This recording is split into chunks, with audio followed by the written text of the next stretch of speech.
क्योंकि real numbers को हम दो कैटेगरी में डिवाइड कर सकते हैं, रेशनल नंबर्स और इरेशनल नंबर्स।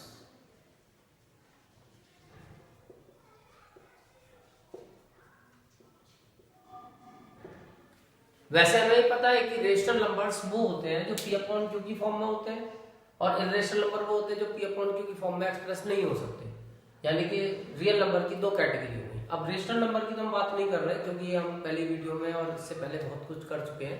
अब फाइनली हमारा इरेशनल नंबर पे। इरेशनल नंबर मैंने बताया था कि दो तरीके के, तीन तरीके के होते हैं, जिनमें एक तो स्पेशल बिल्कुल कैटेगरी है पाई। वैसे हमें पाई का कोई यूज नहीं करना क्योंकि पाई बिल्कुल एकदम डिफरेंट टाइप का रेशनल नंबर है जिसके हमें कैलकुलेशन में कोई यूज नहीं करना। बट एक होते हैं जो ऐसे स्पेशल टाइप के डेसिमल्स होते हैं जो नॉन टर्मिनेटिंग नॉन रिपीटिंग होते हैं। ये सारे इरेशनल नंबर्स भी ये पर्टिकुलर वैरायटी है जिसमें एक स्पेशल टाइप के इरेशनल नंबर आएंगे जो नॉन टर्मिनेटिंग नॉन रिपीटिंग होंगे। इनको भी हमें कैलकुलेशन में यूज नहीं करना होता। कैलकुलेशन में जो हमारा मेन यूज है वो है सर्ड्स, और सर्ड्स का मतलब है ऐसे इरेशनल नंबर जो रूट में होते हैं, रूट वाले। वैसे ये भी दो तरीके के होते हैं, एक प्योर सर्ड और एक मिक्स्ड सर्ड। प्योर सर्ड में आते हैं जैसे √2 या क्यूब रूट ऑफ 5 या √15 एंड सो ऑन, जिसमें केवल रूट होगा, यह प्योर सर्ड।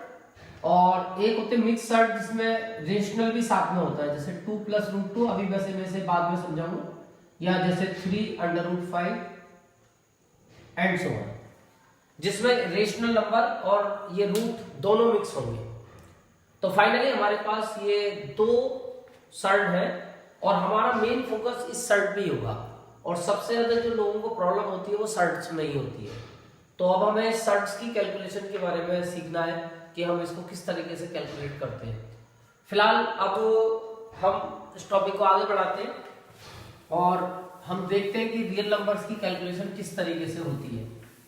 तो जो रियल नंबर की कैलकुलेशन है उसकी शुरुआत तो हम वही करेंगे जो छोटी क्लास में 7th में हमने पढ़ा है, 8th में पढ़ा है।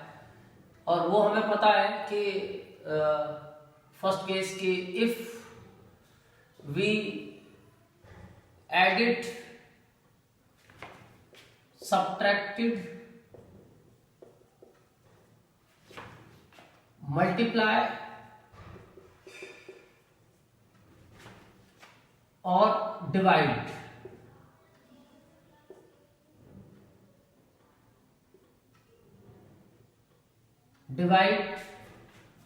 लेकिन डिवाइड के केस में ध्यान रखेंगे एक्सेप्ट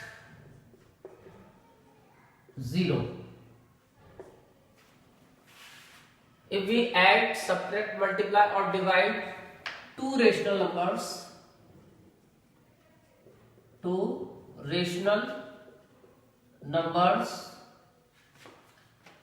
we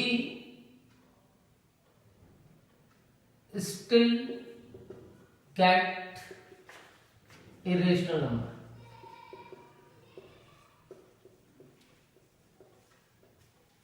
यानी कि अगर हम ऐड, सब्ट्रैक्ट, मल्टीप्लाई, डिवाइड करते हैं दो रेशनल नंबर्स को तो हमें एक रेशनल नंबर ही मिलता है। और इसमें बस ये ध्यान रखना पड़ता है डिवाइड के केस में हम जीरो को काउंट नहीं करने वाले, क्योंकि जीरो भी वैसे एक रेशनल नंबर होता है, लेकिन एक्सेप्ट जीरो हम डिवीजन में और रेशनल नंबर्स यूज करते हैं। बट हमें जो इनकी कैलकुलेशंस करेंगे प्लस माइनस डिवाइड मल्टीप्लाई, तो हमेशा एक रेशनल नंबर मिलेगा। Case number 2, if we add, subtract, multiply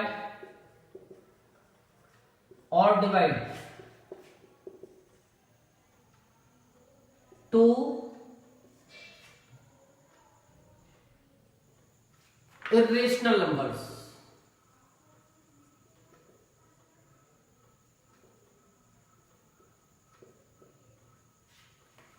तो व्हाट विल हैपन, तो we get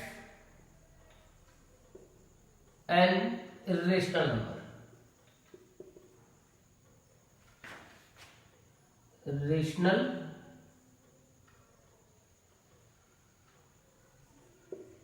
number और रेशनल नंबर, दोनों ऑप्शन।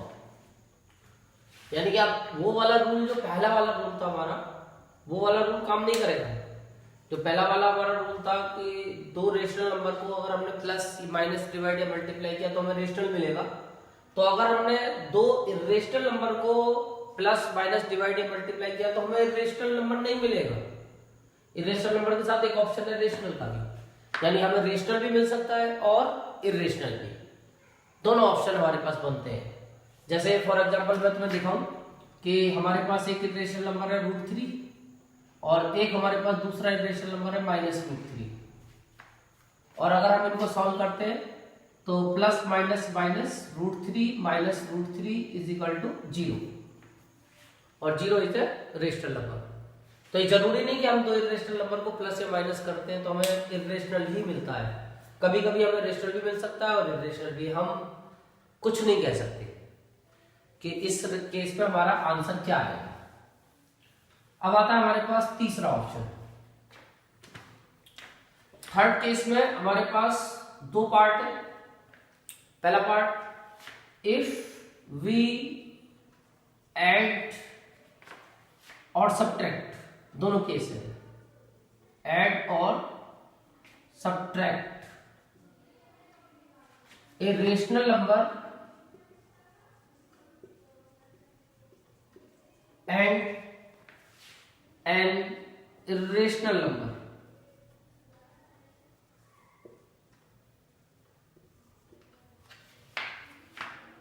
अगर हम एक रेशनल और एक इरेशनल नंबर को हम करते हैं ऐड, तो हमें क्या मिलेगा? तो यहां हमारा आंसर फिक्स है, we get an irrational number.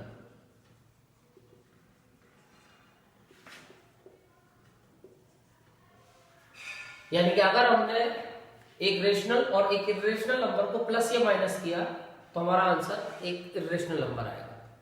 जैसे कि मान लो हमने पाई को लेके अगर ऐड किया हमने 2 में, तो 2 तो एक ऐसा नंबर है जो रेशनल है और पाई एक इरेशनल नंबर है। तो अगर हम 2 में पाई को ऐड करते हैं 2 + 3.14 समथिंग, तो हमारा आंसर होता है 3 + 2 5.14 समथिंग, यानी नॉन टर्मिनेटिंग नॉन रिपीटिंग, और non terminating non repeating are irrational number. तो इसका मतलब एक रेशनल और एक इरेशनल नंबर को ऐड और सब्ट्रैक्ट करने में हमेशा एक इरेशनल नंबर मिलता है। एक दूसरा ऑप्शन है, इफ वी मल्टीप्लाई और डिवाइड। अब डिवाइड में फिर ध्यान रखेंगे कि यहां पे भी हमें नॉन जीरो यूज करना होगा, non zero. If we multiply और divide a rational number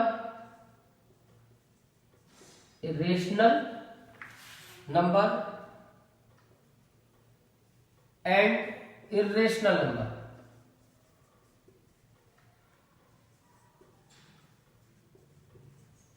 we get, अगर हम मल्टीप्लाई डिवाइड करते हैं एक नॉन जीरो रेशनल नंबर को किसी इरेशनल नंबर के साथ, क्योंकि मल्टीप्लाई अगर तुमने जीरो रेशनल नंबर ले लिया और उसको इरेशनल नंबर से मल्टीप्लाई कर दिया, जीरो आ जाएगा।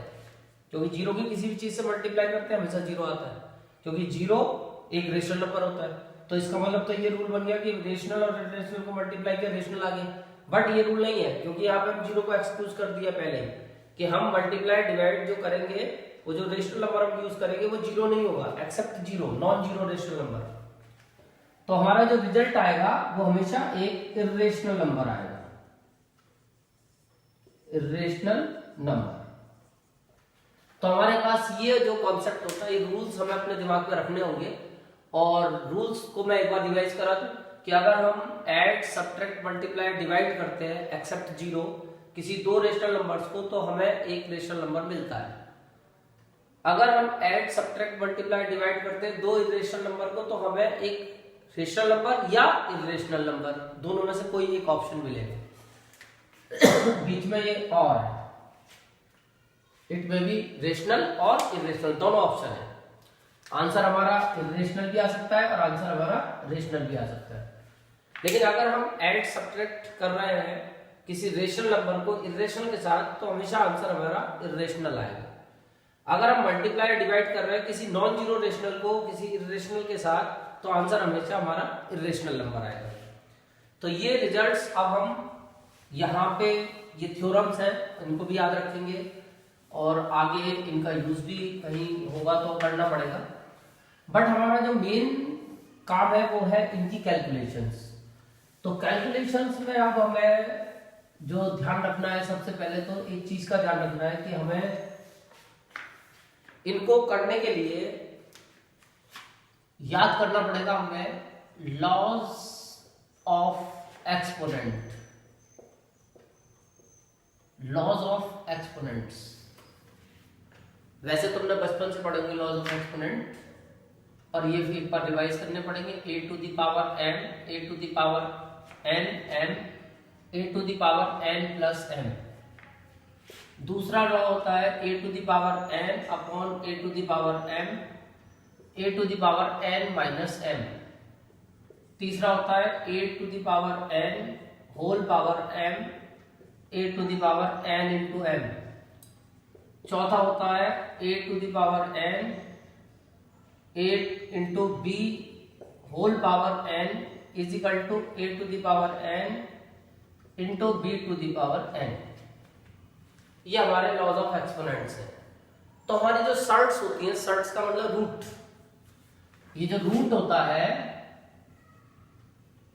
ये इस सिंबल को हम बोलते हैं रूट। ये जो रूट है यही हमारे लिए सबसे ज्यादा इंपॉर्टेंट रेशनल नंबर वाले होंगे। यानी ये रूट वाले नंबर को ही हमें सारा का सारा जो कैलकुलेशन पे फोकस करना है इस रूट पे ही करना है। और रूट जो होता है जनरली इसके भी एक लॉज होते हैं, इनको हम बोल सकते हैं लॉज ऑफ सर्ट्स। ये सर्ट्स के भी लॉज होते हैं। जैसे पहला लॉ तो एक ये होता है कि n root x is equal to x to the power 1 upon n। तभी हम इन दोनों को आपस में कनेक्ट कर पाते हैं। यानी ये चीज रूट की चीज इस एक्सपोनेंट के साथ कनेक्ट हो जाती है क्योंकि इसको हम ये रेडिकल फॉर्म कहलाती है और ये एक्सपोनेंटल फॉर्म, बात एक ही है। तो इस रेडिकल फॉर्म को हम एक्सपोनेंटल फॉर्म में लिख सकते हैं। जैसे अगर यहाँ n की जगह 2 होता है, वैसे जनरली हम स्क्वायर रूट के लिए 2 लगाते नहीं है, लेकिन अगर हम कहीं ये 2 लगाते हैं, वैसे हम लिखते नहीं है, हम इसको खाली ये लिखते हैं। यहाँ स्क्वायर रूट लिखो या मत लिखो एक ही बात होती है। अगर तुमने यहाँ कुछ नहीं लिखा है तो इसका मतलब अंडरस्टूड 2 है, मीन्स स्क्वायर रूट है, यानी ये क्वाड्रेटिक सर्ड है। ये जो n होता है ये कहलाता है ऑर्डर ऑफ द सर्ड। इस n को बोलते हैं हम ऑर्डर ऑफ सर्ड। और ये होता है बेस। ये ऑर्डर यानी एक्सपोनेंट बनता है ये, और ये होता है बेस। तो इस बेस के ऊपर ये जो एक्सपोनेंट है इसका ऑर्डर है वो 1 अपॉन में चला जाएगा, रेसिप्रोकल हो जाएगा। तो ये इसकी रेडिकल फॉर्म है, ये एक्सपोनेंटल फॉर्म है, बात एक ही है। तो हम इसे जनरली जो लिखते हैं वो इस फॉर्म में लेके चलते हैं, लेकिन जरूरत पड़ने पे हम इस फॉर्म में भी लिख सकते हैं। इसके अलावा एक हमारे पास और इसका रूल चलता है कि n root x multiply n root y is equal to n root x y. ये हमारा दूसरा रूल है सर्ट्स का। एक तीसरा रूल भी होता है n root x upon n root y equal n root x upon y। Finally ये हमारे पास कुछ सर्ट्स के लॉ है। एक लॉ वैसे हमारे पास और भी है, n रूट x की पावर m। इसका एक रूल होता है n root x to the power m। अब ये तो एक जनरल सर्ट्स के लॉ है, जो कि यहाँ n की value square root, cube root, 4 root, 5 root and so on सब पे कम करेंगे। बट हमारा जो मेन फोकस है वो कैलकुलेशंस में वो स्क्वायर रूट का है, यानी where n is equal to 2। तो अब हम अपना सारा फोकस स्क्वायर रूट पे कंसंट्रेट करेंगे, यानी कि हम जो सर्ट्स के रूल पढ़ेंगे वो स्क्वायर रूट के पढ़ेंगे सारे। तो अब ये सारे लॉज को फिर मैं अपनी लैंग्वेज में डिफाइन करता हूं और उन्हीं का फिर हम रूल इस्तेमाल करेंगे कैलकुलेशन में। अब ये थोड़ा सा कॉम्प्लिकेटेड गेम है, इसमें थोड़ा सा ध्यान रखना पड़ता है। और सबसे ज्यादा तो जो ध्यान रखना है तुम्हें वो ये रखना है कि जब तुम सर्ट्स को ऐड या सब्ट्रैक्ट करोगे, 2 और मोर shirts can be added or subtracted when their exponent and base are same। यानी दो या दो से ज्यादा सर्ट्स को हम तभी ऐड और सब्ट्रैक्ट कर सकते हैं जब उनके एक्सपोनेंट्स और बेस दोनों सेम। फॉर एग्जांपल मैं तुम्हें बताता हूं, जैसे कि अगर हमें ऐड करना है √2 में √3 को, तो अब इसमें एक्सपोनेंट तो सेम है कि ये 2 ऑर्डर की सर्ट है, ये भी 2 ऑर्डर की सर्ट है। मैंने बताया था ना, स्क्वायर रूट को हम लिख के नहीं दिखाते, ये स्क्वायर रूट 2 है, ये स्क्वायर रूट 3 है, पर ये हम लिख के नहीं दिखाते, केवल रूट लगा देते हैं हम, तो इसका मतलब स्क्वायर रूट होता है। ये क्वाड्रेटिक सर्ट कहलाती है। तो अब इसको हम क्वाड्रेटिक सर्ट को ऐड नहीं कर सकते क्योंकि इसका एक्सपोनेंट तो सेम है, 2 ऑर्डर है, पर बेस दोनों का डिफरेंट है। तो ये ना प्लस हो सकता है ना माइनस हो सकता है, इसमें हम कुछ भी नहीं कर सकते, ये आंसर यही रहेगा। यानी ये दोनों हमारे हिसाब से अनलाइक टर्म होगी और हम अनलाइक टर्म्स को ऐड और सब्ट्रैक्ट नहीं कर सकते। हाँ, अगर ये होता स्क्वायर रूट ऑफ 2 और ये होता स्क्वायर रूट ऑफ 2 और इनको हम चाहते तो अब ऐड कर सकते थे क्योंकि इनका ऑर्डर भी सेम है और बेस भी सेम है। पर इसको कैसे ऐड करेंगे उसके तो मैं तुम्हें अभी रूल्स बताऊंगा, बाकी ये ऐड हो सकते हैं और इसका आंसर आएगा 2√2, यानी ये दोनों सॉल्व हो सकते हैं। तो फाइनली अब तुम्हें ध्यान रखना पड़ेगा कि अगर तुम किसी सर्ट्स को आपस में प्लस या माइनस करना चाहते हो तो तुम्हें ध्यान रखना पड़ेगा उसका एक्सपोनेंट और बेस दोनों सेम होने चाहिए। If 2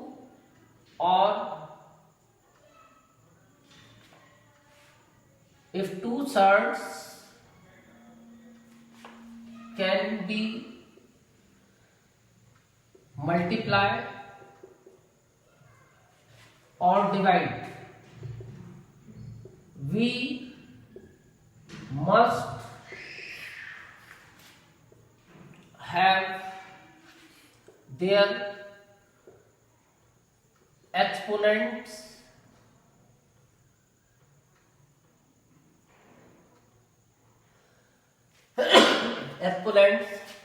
same.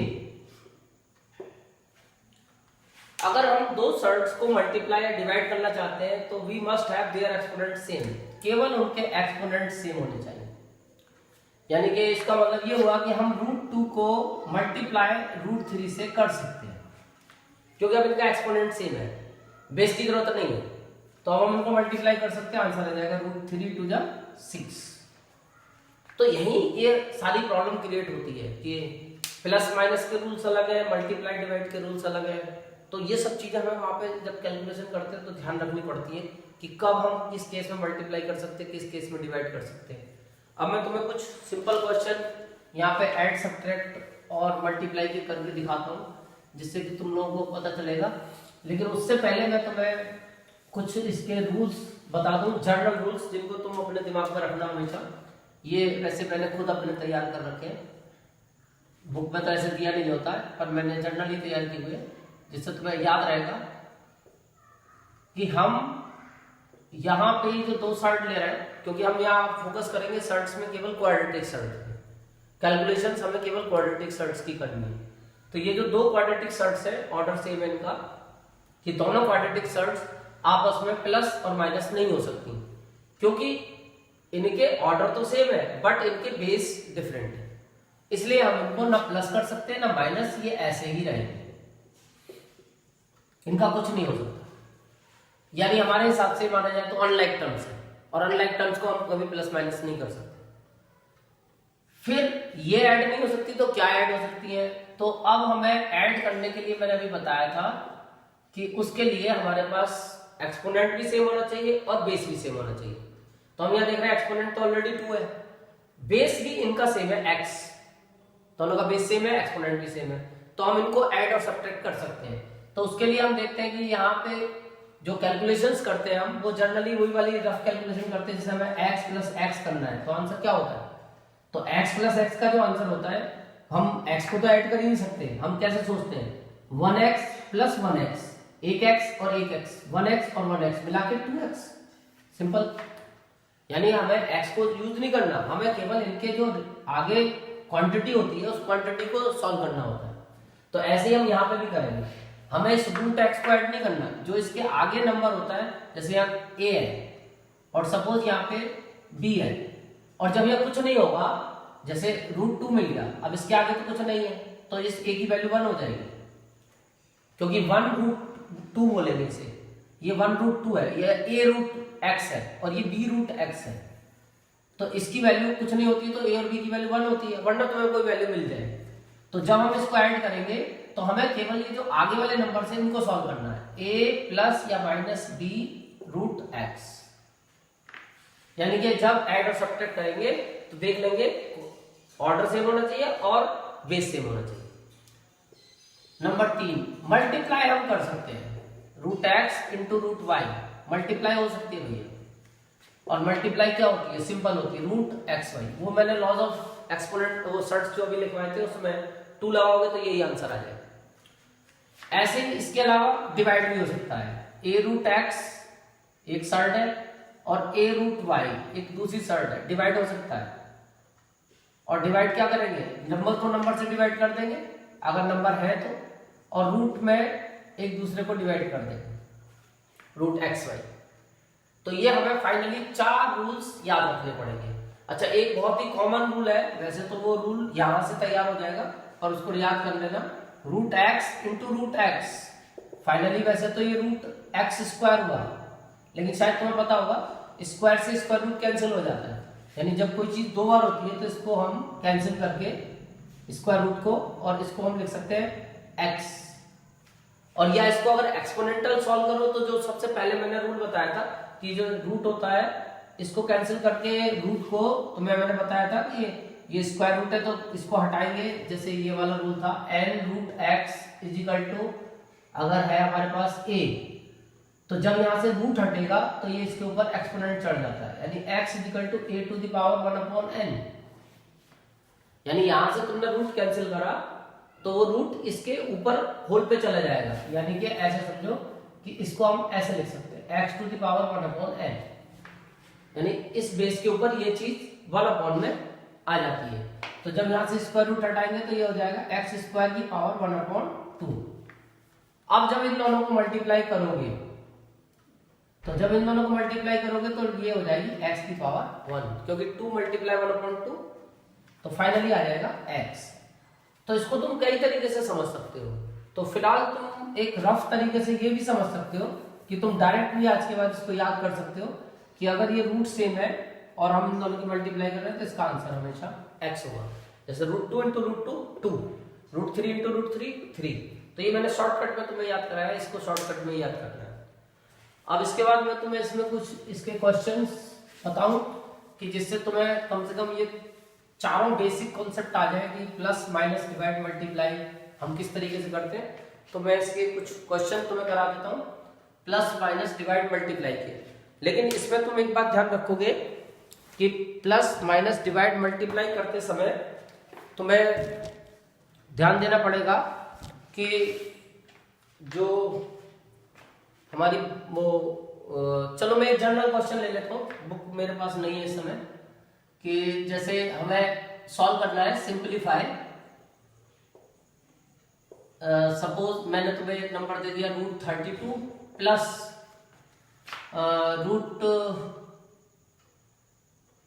√8 माइनस √2, ये एक मैंने क्वेश्चन दे दिया। अब हमें इसका आंसर बताना क्या होगा।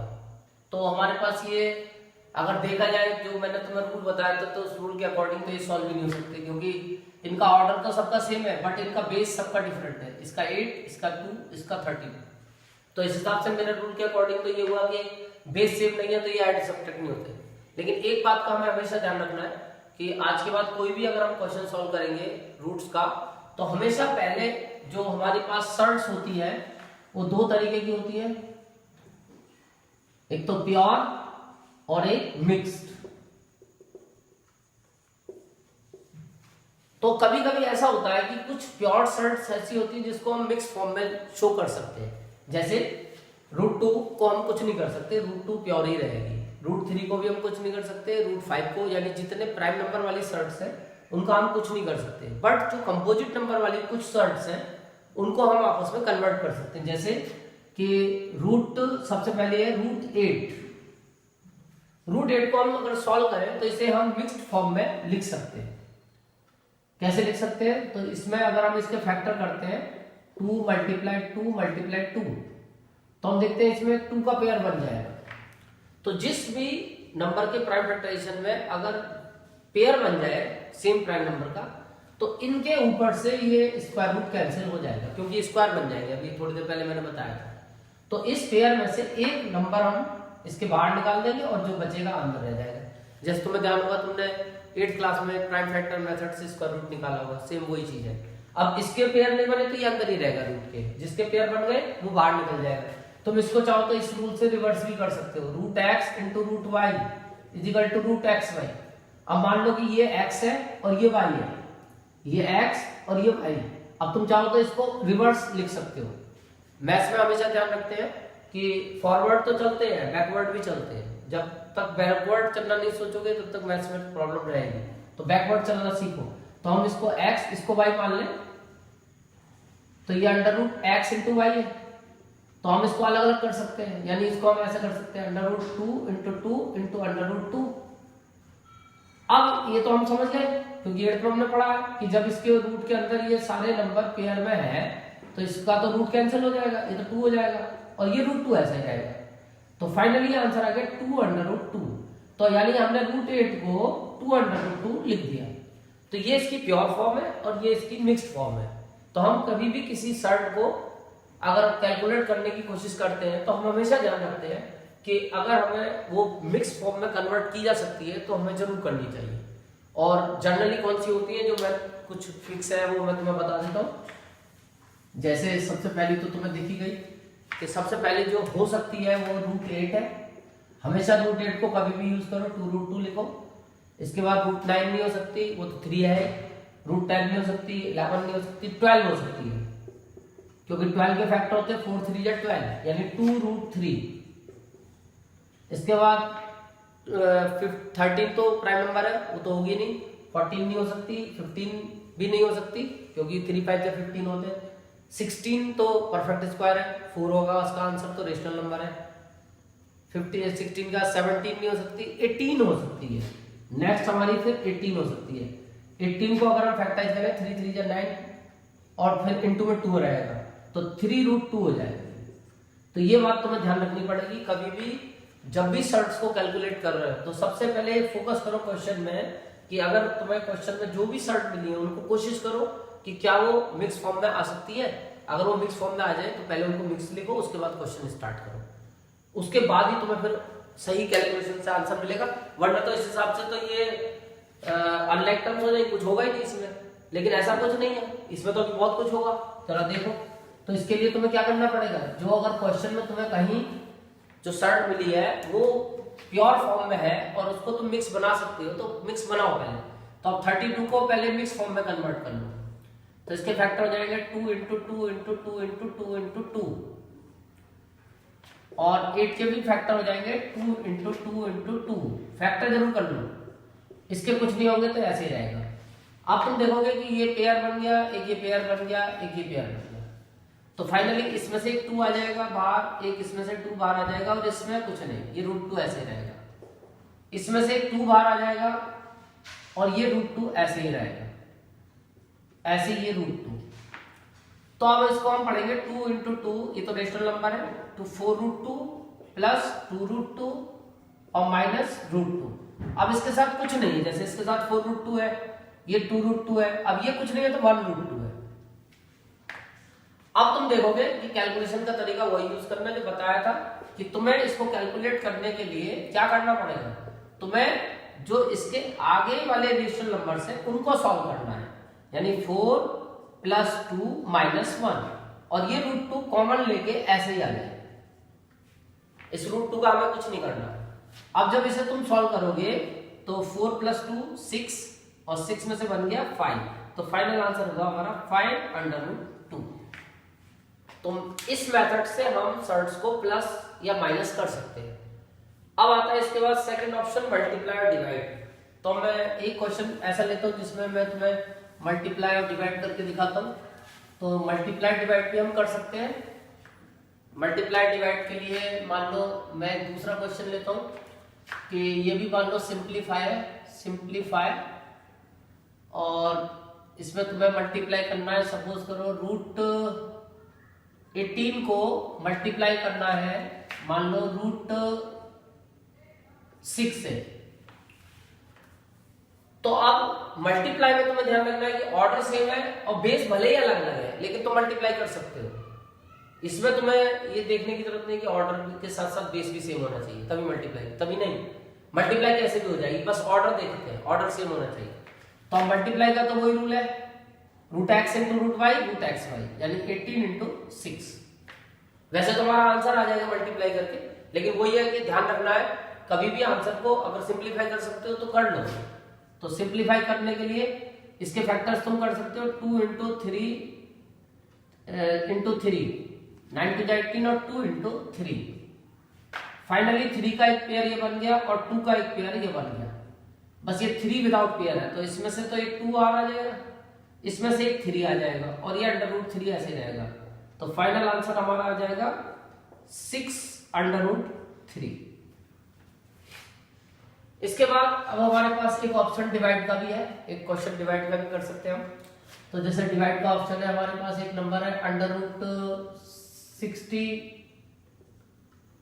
और हमें इसे डिवाइड करना है मान लो 18 से। √18 से हमें √60 को डिवाइड करना है। तो इसमें भी वही है कि हमें केवल ऑर्डर पे ध्यान देना है, बेस हमारा अगर कोई डिफरेंट है तो कोई दिक्कत नहीं, क्योंकि अब हम इसमें डिवाइड कर सकते हैं, वो रूल है हमारे पास। तो दोनों को एक रूट के अंदर लेके डिवाइड कर लो। अब सिंपल जैसे तुमसे डिवाइड आता है डिवाइड करो, बट डेसिमल्स में नहीं करना होता है, केवल फ्रैक्शन में इनको जितना कट कर सकते हैं, 6 10 जा 60 और 6 3 जा 18। तो फाइनली यही हमारा आंसर हो जाएगा, हम इसका आंसर यही छोड़ देंगे। वैसे अभी इसमें हम कुछ और कर सकते हैं, वो मैं तुम्हें नेक्स्ट वीडियो में सिखाऊंगा। तो अब तुम चाहो तो इसकी जो एनसीईआरटी की एक एक्सरसाइज है, second last exercise 1.4 second last exercise, उसमें कुछ ऐसे सिंप्लीफाई के क्वेश्चंस होंगे। वहां कुछ और थोड़ा सा मल्टीप्लाई का भी कॉन्सेप्ट है उसमें, कि मल्टीप्लाई में तुम्हें कुछ थोड़ी सी बड़ी सर्ट्स दी होंगी, जैसे कुछ ऐसे नंबर्स भी दिए होंगे, मैंने जैसे बताया कि 2 से ज्यादा भी होंगे। जैसे ऐसा नंबर होगा 2 प्लस √3 और इसको मल्टीप्लाई करवाना होगा 2 माइनस √3 से। तो क्योंकि ये भी एक इरेशनल नंबर है, rational plus irrational is equal to irrational, और ये भी एक इरेशनल नंबर है। अब इन दोनों को हमें सिंप्लीफाई करना है, तो इसके लिए कुछ आइडेंटिटीज भी याद कर लेना, algebraic identity. a plus b multiply a minus b is equal to a square minus b square. एक दूसरी आइडेंटिटी भी होती है a plus b whole square is equal to a square plus 2ab plus b square. एक तीसरी identity जो use होगी a minus b whole square is equal to a square minus 2ab plus b square. ये identities याद कर लेना, इनका use हो सकता है यहाँ, क्योंकि इसमें हमारे पास दो ऑप्शन बनते हैं कि या तो ये नंबर सेम होंगे, अब एक का साइन प्लस है एक का साइन माइनस है, तो ये इस आइडेंटिटी से मैच कर रहे हैं, तो इसका आंसर डायरेक्ट आ जाएगा। इसमें हम ये आइडेंटिटी यूज कर लेंगे, ये ए होगा ये बी हुआ, तो ए प्लस बी ए माइनस बी, तो ये आइडेंटिटी से ए स्क्वायर माइनस बी स्क्वायर। और अभी मैंने तुम्हें सिखा दिया कि 2 का स्क्वायर 4 होता है और स्क्वायर से स्क्वायर रूट कैंसिल हो जाता है। मैंने बताया रूट एक्स का square is equal to x, root x into root x यानी कि रूट एक्स का स्क्वायर यानी कि एक्स। तो अब हम इसको 3 लिख सकते हैं, तो आंसर आया 1। लेकिन इसमें कभी कभी ऐसा भी ऑप्शन हो सकता है कि इनमें से कोई आइडेंटिटी हमारी यूज ना हो, तो फिर हम उस केस में क्या करेंगे, जहां आइडेंटिटी यूज हो रही है वहां हम कर सकते हैं। जैसे कल को हमें ऐसे मिल जाए 2 प्लस रूट 3 और कोई कहते हैं मल्टीप्लाई 2 प्लस रूट 3, तो अब ये तो दोनों सेम है 2 प्लस रूट 3, तो हम इसको ये वाली आइडेंटिटी यूज कर सकते हैं। हम इसको लिख सकते हैं 2 प्लस रूट 3 होल स्क्वायर। और अब हम इसको चाहे तो इस आइडेंटिटी से एक्सपेंड कर सकते हैं, ये ए और ये बी, और ये हमारे पास आइडेंटिटी है a square plus 2ab 2 into 2 b की जगह रूट 3 प्लस बी स्क्वायर यानी कि रूट 3 स्क्वायर। फाइनली जब सॉल्व करेंगे तो 2 square 4, 2 into 2 4 root 3 plus root 3 square is equal to 3। ये मैंने यहाँ रूल लिख दिया है, इस रूल को तो हमेशा ध्यान रखना है। अब लेकिन हम देखते हैं कि ऐड सब्ट्रैक्ट की जो कहानी होती है वो ये होती है कि लाइक टर्म्स को हम प्लस माइनस कर सकते हैं। तो ये तो एक इरेशनल नंबर है, ये एक रेशनल नंबर है और ये एक रेशनल नंबर है, तो हम ये रेशनल नंबर को तो ऐड कर सकते हैं पर रेशनल को इरेशनल के साथ ऐड नहीं कर सकते। तो ये दोनों तो ऐड हो जाएंगे, 4 प्लस 3 7, तो फाइनल आंसर 7 प्लस 4 रूट 3। अब ये आपस में ऐड नहीं हो सकते क्योंकि ये रेशनल है और ये इरेशनल है, और इरेशनल रेशनल के साथ ऐड नहीं होता। जैसे ये इसके साथ ऐड नहीं हो सकता, ये इसके साथ से माइनस नहीं हो सकता, ये इसके साथ ऐड नहीं हो सकता क्योंकि ये अलग वैरायटी है, ये अलग वैरायटी है। तो ये अलग वैरायटी है रेशनल और ये अलग वैरायटी है इरेशनल, ये मिक्स्ड इरेशनल नंबर है, तो इसको इसके साथ सॉल्व नहीं कर सकते। तो एक हमारा ये भी आ सकता है। इसके अलावा एक ऑप्शन हमारे पास और बनता है, कभी कभी ऐसा भी होता है कि आइडेंटिटी नहीं बनेगी, है हमारे पास एनसीईआरटी में ऐसा क्वेश्चन उसी एक्सरसाइज में जहां आइडेंटिटी नहीं बनेगी। जैसे हमें क्वेश्चन मिल गया 2 माइनस रूट 3 और मल्टीप्लाई करनी है हमें मान लो 3 प्लस रूट 2। अब हम देखते हैं कि इसमें कोई सिमिलरिटी नहीं बन रही, ये अगर ए माने बी माने तो यहाँ पे कुछ नहीं है, आपस में सब डिफरेंट है। तो अब हम दोनों तीनों में से कोई आइडेंटिटी नहीं बना सकते, ना तो ये बना सकते ए प्लस बी ए माइनस बी वाली, ना ए प्लस बी का होल स्क्वायर बन सकता, ना ए माइनस बी का होल स्क्वायर। तो फिर अब हमें इसकी डायरेक्ट प्रोडक्ट करनी होगी, और ये डायरेक्ट प्रोडक्ट तुमने वहां सीखी होगी 8th क्लास में, a plus b into x plus Y.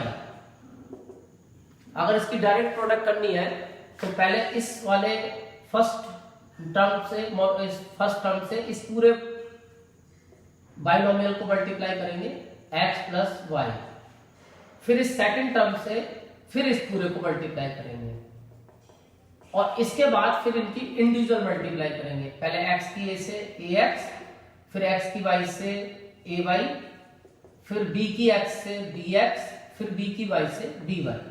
तो इसे बोलते हैं डायरेक्ट प्रोडक्ट। और जितने वो क्वेश्चन पीछे आइडेंटिटीज वाले थे ये वाले, ये भी तुम चाहो तो डायरेक्ट प्रोडक्ट से कर सकते हो, ये भी डायरेक्ट से हो जाएगा, ये भी डायरेक्ट से हो जाएगा। तो हम इस तरीके से भी कर सकते हैं। तो अब इसमें तो मजबूरी है, डायरेक्ट प्रोडक्ट ही करनी पड़ेगी। पहले 2 से इस पूरे को मल्टीप्लाई करेंगे, 2 मल्टीप्लाई 3 प्लस रूट 2, फिर इस सेकंड वाली टर्म से फिर पूरे को मल्टीप्लाई करेंगे, minus root 3 multiply 3 plus root 2। अब वो इंडिविजुअल जो मल्टीप्लाई है ये वाला स्टेप, पहले इससे इसकी मल्टीप्लाई करेंगे 2 इंटू 3, फिर इससे इसकी मल्टीप्लाई करेंगे 2 अंडर रूट 2,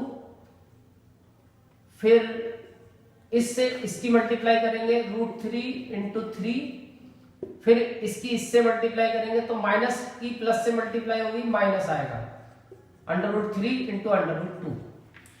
अब 3 2 जा 6, ये 2√2 ही रहेगा, ये 3√2 3√3 रहेगा, और ये मल्टीप्लाई हो सकती है √6। अब इसमें ये रेशनल नंबर है, लेकिन कोई भी रेशनल नंबर बाकी नहीं है, तो ये ऐसे ही रहेगा। ये इर्रेशनल है, ये इर्रेशनल है, और ये इर्रेशनल है, लेकिन इनमें से भी कोई सॉल्यूशन हम नहीं कर सकते। क्यों?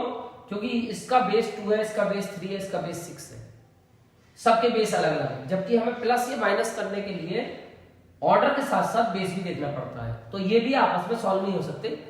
यानी अकॉर्डिंग टू हमारे रूल्स जो है सर्ट्स के, उसके अकॉर्डिंग अनलाइक टर्म्स है, और अनलाइक टर्म्स को ना हम प्लस कर सकते ना माइनस, तो इसका मतलब यही इसका फाइनल आंसर है। अब ये और सिंप्लीफाई नहीं हो सकता, यही इसका आंसर हो गया। आया समझ में? नहीं आया? तो आज तुम इसकी जो बेसिक सेकंड लास्ट एक्सरसाइज है उसमें कुछ ऐसे एग्जांपल्स हैं, कुछ ऐसे सिंप्लीफिकेशन है, छोटे छोटे जो इरेशनल नंबर है इनका आपस में इस तरह का सिंप्लीफिकेशन है। तो आज तुम लोग इसकी प्रैक्टिस करो, फिर कल मैं नई वीडियो तैयार करूंगा।